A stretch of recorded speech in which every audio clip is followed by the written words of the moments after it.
Hello friends, जय श्री कृष्ण। मारा kitchen में तमारुं स्वागत है। आज आपणे बनावीशुं साबुदाणा टमेटानी वेफर। आ वेफर एकदम सरस पोची बनशे। जो तमे क्यारेय ना बनावी होय अने बनावी होय तो आ विडियोने बिल्कुल स्कीप कर्या वगर जोजो। आ वेफरने एकवार बनावीने एक वर्ष स्टोर पण करी शकशो। मार्केट करता घणी सस्ती अने चोखी वेफर घरे तैयार थाय छे। जो तमे पहली वार बनावता हशो तो पण एकदम परफेक्ट बनशे। तो चलो मारी साथे रेसिपी स्टार्ट करिए। रेसिपी स्टार्ट कर्या पहेला जो तमने मारी रेसिपी गमती होय अने हजू सुधी चेनलने सब्सक्राइब ना करी होय तो प्लीज सब्सक्राइब करजो अने बाजुमां आपेल बेल आइकन प्रेस करजो एटले नवी नवी रेसिपीना नोटिफिकेशन मळता रहे। वाळना तमाम प्रकारना प्रॉब्लम सोल्व करतुं आयुर्वेदिक तेल जे अमे लोको घरे जाते तैयार करीए छीए। कोई केमिकल्सना उपयोग वगर बिल्कुल नेचरल छे। घणी आयुर्वेदिक जड़ीबूटी भेगी करी आ आयुर्वेदिक तेल तैयार करवामां आवे छे। जो तमारे खरीदवुं होय तो तेना ऑर्डर अमे लईए छीए। ऑर्डर कन्फर्म करवा माटे व्हाट्सएप नंबर स्क्रीन उपर जोई शको छो। जो तमारे आ तेलनो पूरो विडियो जोवो होय तो तमने आ चेनल पर मळी जशे अने डिस्क्रिप्शन बॉक्स में लिंक पण मूकेली छे। सौथी पहेला साबुदाणा टमेटानी वेफर बनाववा माटे आपणे साबुदाणाने पलाळवाना छे। तो तेना माटे आपणे एक मोटा वासणमां 500 ग्राम साबुदाणा लईशुं।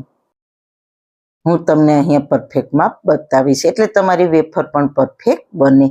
साबुदाणाने पाणीथी 3 થી 4 વાર सारी रीतना धोई लईए एटले साबुदाणामां जे एक्स्ट्रा स्टार्च होय ते बधो दूर थई जाय।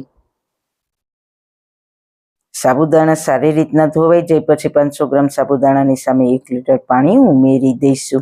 साबुदाणा पलाळती वखते वधारे पाणी नहीं उमेरवानुं। साबुदाणा डूबे तेना करता थोड़ुं वधारे पाणी राखवानुं एटले साबुदाणा सरस पलળી जाय।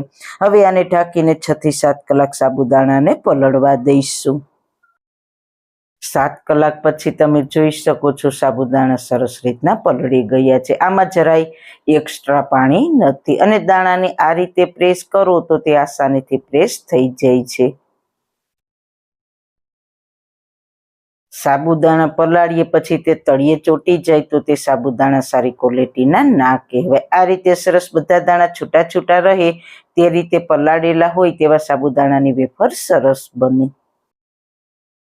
હવે આ સાબુદાણાને બાફવાના છે તો મીડિયમ ગેસની ફ્લેમ પર વાસણને રાખી દઈએ અને આ સાબુદાણામાં બિલકુલ પાણી નથી તો તેમાં 1/2 લીટર જેટલું પાણી ઉમેરીશું।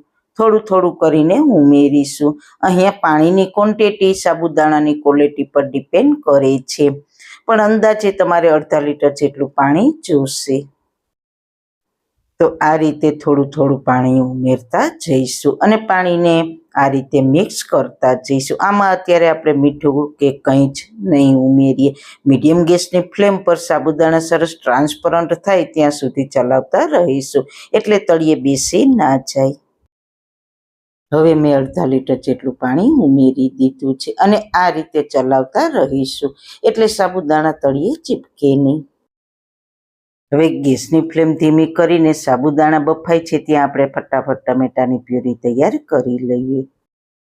तो अहींया मैं 500 ग्राम साबुदाणानी सामे 1 किलो टमेटा लीधा छे। आ वेफर बनाववा तमारे टमेटा सरस पाकेला अने दरवाळा होय तेवा टमेटानी पसंदगी करवानी। देशी टमेटा खास नथी लेवाना, तेमां पाणीनो भाग वधारे होय छे अने पल्प ओछो होय छे એટલા માટે આ વેફર બનાવવા માટે આ રીતના લાંબા ટમેટાનો ઉપયોગ કરવાનો।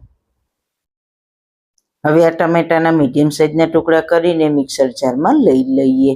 મેં અહીંયા 1 કિલો ટમેટા લીધા છે એટલા માટે કે આપણે આ વેફરમાં કોઈ આર્ટિફિશિયલ કલર પણ નહીં ઉમેરવો પડે। ખૂબ જ સરસ નેચરલ કલર આવશે વેફરનો અને ટેસ્ટ પણ સરસ આવશે ટમેટાનો। જો તમારે ટમેટાની ફ્લેવર ઓછી જોઈતી હોય તો 500 ગ્રામ પણ ટમેટા લઈ શકો છો। एक वार में जेटला टमेटा मिक्सर जार में समय तेटला टमेटा में लई लीधा छे। हवे बिल्कुल पाणी उमेर्या वगर प्यूरी तैयार करीशुं। પ્યુરી તૈયાર થઈ ગઈ છે તો તેને ગરણા વડે ગાળી લઈએ. એટલે જે કંઈ ટમેટાના નાના મોટા પીસ રહી ગયા હોય કે પછી ટમેટાના બી કે છાલ હોય તે બધું જ ગળાઈને અલગ થઈ જાય અને એકદમ સરસ સ્મૂથ પ્યુરી તૈયાર થાય. તમે જોઈ શકો છો બહુ સરસ સ્મૂથ પ્યુરીને ગાળી લીધી છે. જે કંઈ એક્સ્ટ્રા હતું તે અલગ થઈ ગયું છે. તો બસ આ જ રીતના બાકીના ટમેટાની પ્યુરી તૈયાર કરી લઈશું. અને તમે જ્યારે આ ટમેટાની પ્યુરી તૈયાર કરતા હો ત્યારે સાબુદાણામાં વચ્ચે વચ્ચે ચમચો ફેરવતા રહેજો. તો આપણી બધી જ પ્યુરી તૈયાર થઈ ગઈ છે. 15 મિનિટ થઈ છે. તમે જોઈ શકો છો સાબુદાણામાં પણ સરસ બબલ્સ આવવા લાગ્યા છે અને 75% સાબુદાણા ટ્રાન્સપરન્ટ પણ થઈ ગયા છે. હવે આપણે ટમેટાની પ્યુરી તૈયાર કરી છે તે ઉમેરી દઈએ. સ્વાદ અનુસાર સિંધો મીઠું ઉમેરીશું. અડધી ચમચી મરી પાવડર ઉમેરીશું. અહીંયા તમારે આદુ મરચાંની પેસ્ટ કે જીરું ઉમેરવું હોય તો તે પણ ઉમેરી શકો છો. સારી રીતના મિક્સ કરી દઈએ અને ટમેટાં ઉમેરીને ખાસ સતત ચલાવતા રહેવાનું છે. મિક્સર એકદમ ઘટ થાય ત્યાં સુધી થવા દઈશું.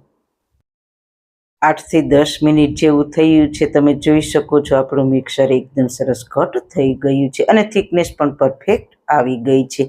જો તમે પહેલી વાર વેફર બનાવો છો તો આ મિક્સર તૈયાર થયું છે કે નહીં તે ચેક કરવા માટે ચમચાને વચ્ચે આ રીતના ઊભો રાખવાનો. ચમચો કોઈ સપોર્ટ વગર ઊભો રહે તો સમજવું કે મિક્સર વેફર કરવા માટે પરફેક્ટ છે. હવે ગેસની ફ્લેમ બંધ કરીને મિક્સરને ઠંડુ થવા દઈએ. હજી ઠંડુ થશે એટલે હજુ થોડું ઘટ થશે.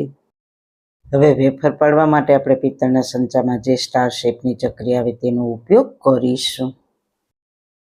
સંચાને તેલથી ગ્રીસ કરી લઈએ. તમે આ વેફર બનાવવા જો તમારી પાસે આવો પિત્તળનો સંચો ના હોય તો પ્લાસ્ટિકની દૂધ કે મીઠાની કોથળીમાં નીચે કટ કરીને તેનાથી પણ આ વેફર બનાવી શકો છો અને આ સંચા કરતાં પણ ઝડપથી વેફર બને છે.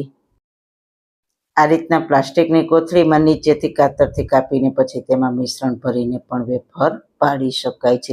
હું તમને બંને રીતથી બતાવીશ. તેને પણ અંદર સારી રીતના તેલથી ગ્રીસ કરી લઈએ. 1 કલાક પછી તમે જોઈ શકો છો મિક્સર ઠંડુ થઈને ઘટ પણ પહેલાં કરતાં થઈ ગયું છે અને પરફેક્ટ પણ થઈ ગયું છે.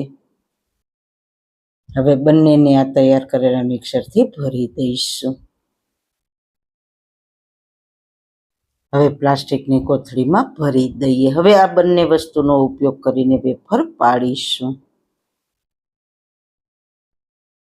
ત્યારબાદ કોથળીને નીચેથી કાતરથી કટ કરીને વેફર પાડીશું.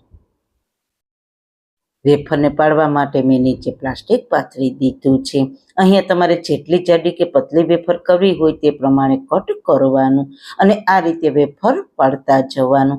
આ રીતે સીધી લીટીના શેપમાં વેફર પાડીશું. જો તમારે ગોળ ચકરી કરવી હોય તો તે રીતે પણ કરી શકાય, પણ આ રીતે પાડેલી વેફરને સુકાતા ખૂબ જ ઓછો સમય લાગે છે અને સુકાયા બાદ બિલકુલ મોઇશ્ચર નથી આવતું.